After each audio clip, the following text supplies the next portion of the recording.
ओम नमः शिवाय। जीवन और मरण प्रकृति का नियम है, लेकिन कुछ लोग ऐसी छाप छोड़ जाते हैं कि वो मर कर भी लोगों के दिलों में जिंदा रहते हैं। और ऐसे ही एक महान इंसान थे पंडित लक्ष्मीचंद। पंडित लक्ष्मीचंद हरियाणवी भाषा के एक प्रसिद्ध कवि और लोक कलाकार थे। हरियाणवी रागनी और सांग में उनके बहुत बड़े योगदान के कारण उन्हें सूर्य कवि और हरियाणा का शेक्सपियर भी कहा गया है। उनके नाम पर साहित्य के क्षेत्र में कई पुरस्कार भी दिए जाते हैं। भले ही गरीबी और शिक्षा साधनों की कमी के कारण वे स्कूल नहीं जा सके, लेकिन ज्ञान के मामले में वे पढ़े लिखे लोगों को भी मात देते थे। पंडित लक्ष्मीचंद का जन्म सोनीपत जिले के जाटिकला गांव के एक ब्राह्मण परिवार में हुआ। उनके पिता का नाम उद्मी राम था, जो एक किसान थे। उनके 2 भाई और 3 बहनें थीं। छोटी उम्र में ही उन्हें पशु चराने के लिए खेतों में भेजा जाने लगा। लक्ष्मीचंद को गाने का बहुत शौक था, इसलिए वे हमेशा कुछ न कुछ गुनगुनाते रहते थे।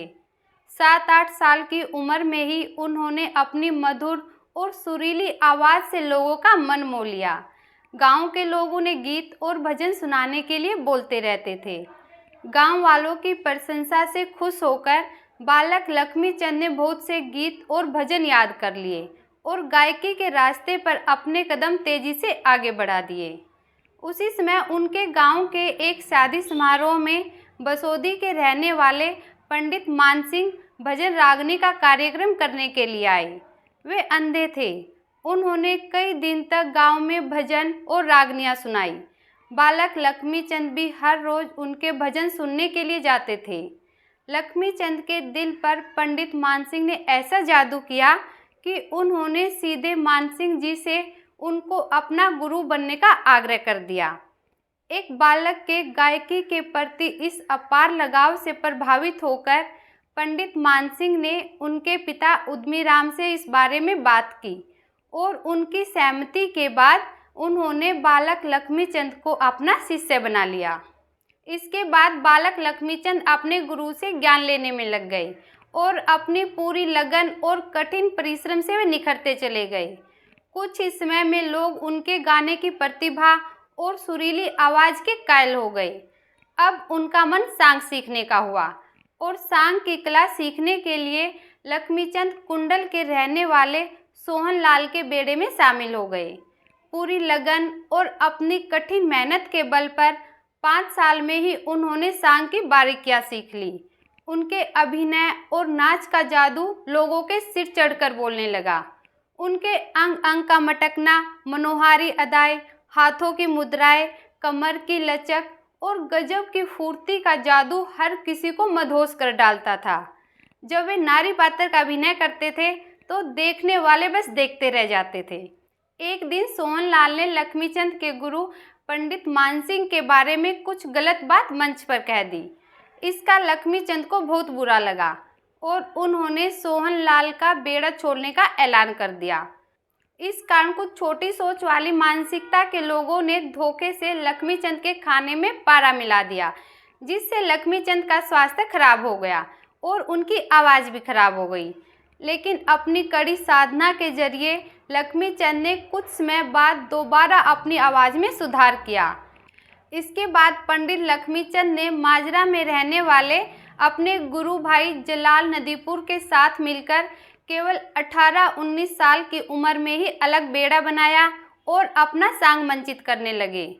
उन्होंने अपनी बहुमुखी प्रतिभा और महान आशा के बल पर 1 साल के भीतर ही लोगों के बीच दोबारा अपनी पकड़ बना ली।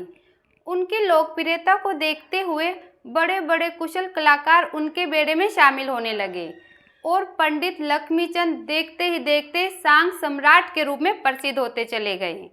सांग के दौरान साज, आवाज़, अंदाज किसी भी मामले में किसी भी तरह की ढील या लापरवाही उन्हें बिल्कुल भी पसंद नहीं थी। उन्होंने अपने बेड़े में एक से बढ़कर एक कलाकार रखे और सांग कला को एक नई ऐतिहासिक ऊंचाइयों पर पहुंचाया। शुरुआत में लक्ष्मीचंद श्रृंगार रस की रचनाओं पर ज़्यादा जोर देते थे, लेकिन धीरे धीरे उन्होंने आध्यात्मिक ज्ञान को भी अपनी रचनाओं में पिरोना शुरू किया। उनके आध्यात्मिक गुरु सोनीपत के खांडा गांव के पंडित दीपचंद बैमन थे। वेदों, शास्त्रों, उपनिषदों और अन्य धार्मिक ग्रंथों का ज्ञान लेने के लिए उन्होंने 2 विद्वान शास्त्रियों को अपने साथ जोड़ लिया, जिनमें से एक रोहतक जिले के गांव टिटोली के रहने वाले पंडित टीकाराम शास्त्री थे। वे आध्यात्मिक ज्ञान में ऐसे डूबे कि संत प्रवृत्ति के होते चले गए और जीवन के आखिरी सालों में वैरागी सा जीवन जीने लगे। दान और पुण्य कार्यों में उन्होंने बढ़ चढ़ कर योगदान दिया। पंडित लक्ष्मीचंद के बहुत से शिष्य थे। उन्होंने सांग कला को समर्पित भाव से आगे बढ़ाया। उनके शिष्य पंडित मांगेराम ने अपनी बहुमुखी प्रतिभा के बल पर सांग को एक नया आयाम दिया और अपने गुरु पंडित लक्ष्मीचंद के बाद दूसरे स्थान पर सांग कला में अपना नाम दर्ज करवाया। एक बार जब वे झांसी में मिलिट्री की रेजिमेंट में सांग करने गए तो उन्हें निमोनिया हो गया और गाने में परेशानी आने लगी, तो सेना के डॉक्टर ने उन्हें दवा के तौर पर थोड़ी सी शराब दी, जिसके पीने के बाद उन्हें आराम हो गया। पंडित लक्ष्मीचंद जब वापस लौटने लगे तो सेना के डॉक्टर ने एक बोतल शराब उन्हें उपहार के रूप में दी ताकि दोबारा ऐसी समस्या आने पर वह उससे बच सके।